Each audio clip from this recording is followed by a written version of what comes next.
എന്താ ഒന്നും മിണ്ടാത്തത്? നീ പറഞ്ഞത് തന്നെയാ ഞാനും ആലോചിക്കുന്നത്. അമ്മായി ആരെങ്കിലും നിനക്ക് ഉടനെ കണ്ടുപിടിക്കും. നീ അയാളോടൊപ്പം പോവും.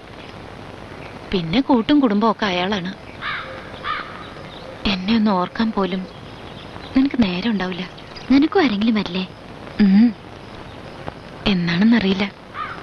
എന്നെങ്കിലും പഠിച്ച് ഒരു ജോലി കിട്ടി ഒറ്റ മകളുടെ കുടുംബത്തോടുള്ള സകല ഉത്തരവാദിത്തങ്ങളും തീർത്ത് എല്ലാം കഴിഞ്ഞിട്ട് ആരെങ്കിലും വരും. ഞാനൊന്ന് പറഞ്ഞോട്ടെ? സ്കൂൾ മുതൽ നമ്മൾ ഒരുമിച്ചായിരുന്നു. ഇതുവരെ ഇണക്കവും പിണക്കവും കളിയും ചിരിയും വേദനയൊക്കെ നമ്മൾ ഒരുമിച്ച് പങ്കിട്ടു.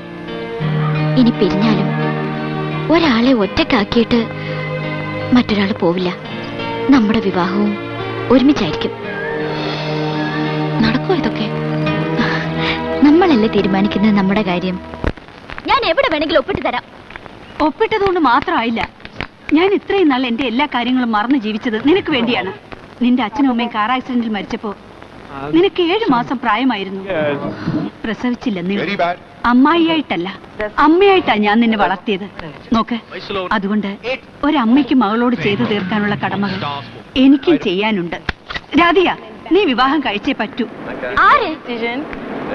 ഞാൻ കണ്ടുപിടിക്കുന്ന ആരായാലും.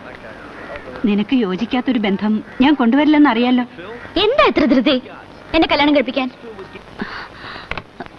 നിന്റെ ജീവിതത്തിനൊരു ലക്ഷ്യമുണ്ടാകാൻ, ഉത്തരവാദിത്വ ബോധം ഉണ്ടാവാൻ. നിനക്കറിയില്ല രാധിക, എത്ര വലിയ റെസ്പോൺസിബിലിറ്റിയാണ് നിനക്കുള്ളതെന്ന്. Come with me, come.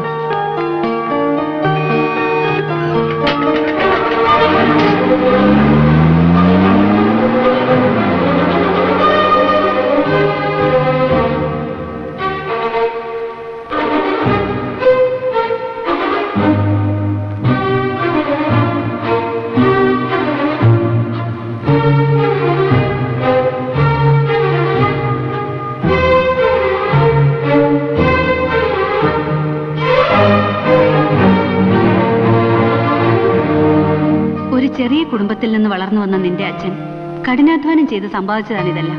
ഇതൊക്കെ നോക്കി നടത്തി മുമ്പോട്ട് കൊണ്ടുപോകേണ്ട ചുമതല ഇനി നിനക്കാണ്.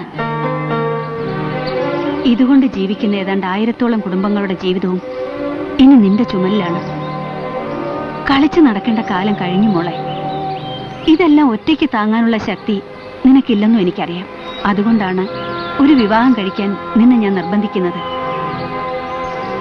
രാധിക, ഇതുപോലുള്ള വലിയ വലിയ വ്യവസായ സ്ഥാപനങ്ങൾ ശ്രദ്ധക്കുറവ് കൊണ്ട് മാത്രം തകർന്നിട്ടുള്ളതും അതിന്റെ ഉടമകൾ ഒരു രാത്രി കൊണ്ട് നടുവഴിയിലായിട്ടുള്ളതും ഞാൻ കണ്ടിട്ടുണ്ട്.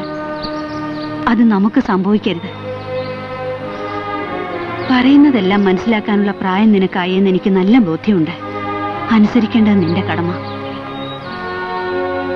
ഇനി തീരുമാനങ്ങൾ എടുക്കേണ്ടത് നീയാണ് മോളെ.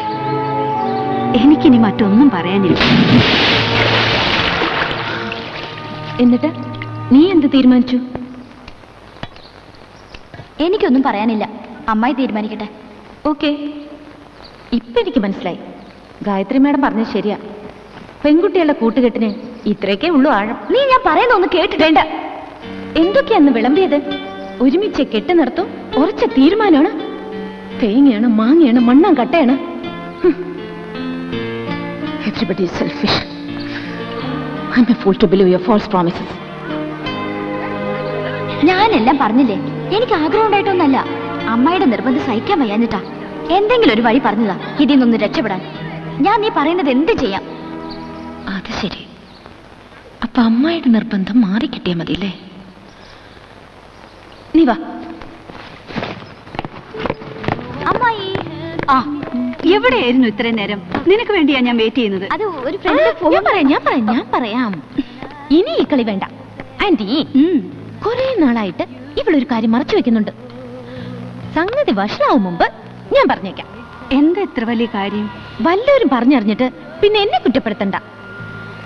ഇവൾക്കൊരു കൊച്ചു പ്രേമുണ്ട്. എന്ത് പ്രേമോ? അതെ. നീ എന്താ നീ എന്ത് പറഞ്ഞാലും ശരി, ഇനി ഇത് ഒളിച്ചു വെക്കാൻ പറ്റില്ല.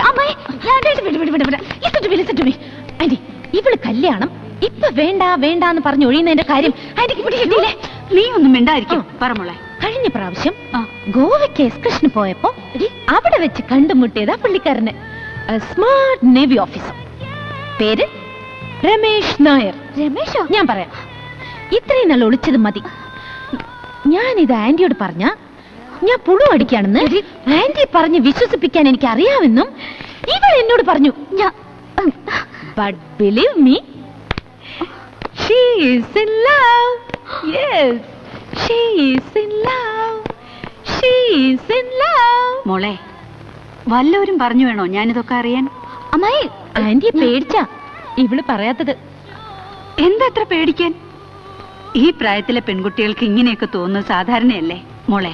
നിനക്കൊരാളെ ഇഷ്ടമാണെങ്കിൽ എനിക്ക് വിരോധമൊന്നുമില്ല. എങ്ങനെയെങ്കിലും നീ ഒരു കല്യാണം കഴിച്ച് കണ്ടാ മതി. എവിടെ ആള്? എനിക്കൊന്ന് കാണണമല്ലോ വിദ്വാന്. ഇനി 3 മാസം കൂടി കാത്തിരിക്കണം. കാരണം ഷിപ്പിലാണ്. ഓഗസ്റ്റ് ഫസ്റ്റ് വീക്കിൽ വരും. വന്നിറങ്ങിയാലുടൻ ആ നിമിഷം ഞാൻ ആളെ പിടിച്ച് ആന്റിയുടെ മുമ്പിൽ കൊണ്ടുവരും. അപ്പൊ തന്നെ താലികെട്ടും നടത്താം. That's my word. പോരെ? ജോ, രാധിയ, നീ വെറുതെ അവളോട് തട്ടിക്കയറണ്ട. എന്നായാലും ഞാൻ അറിയേണ്ടതല്ലേ. ഇനി ആ ചെക്കനെ കാണും വരെ എനിക്കൊരു സമാധാനമില്ല.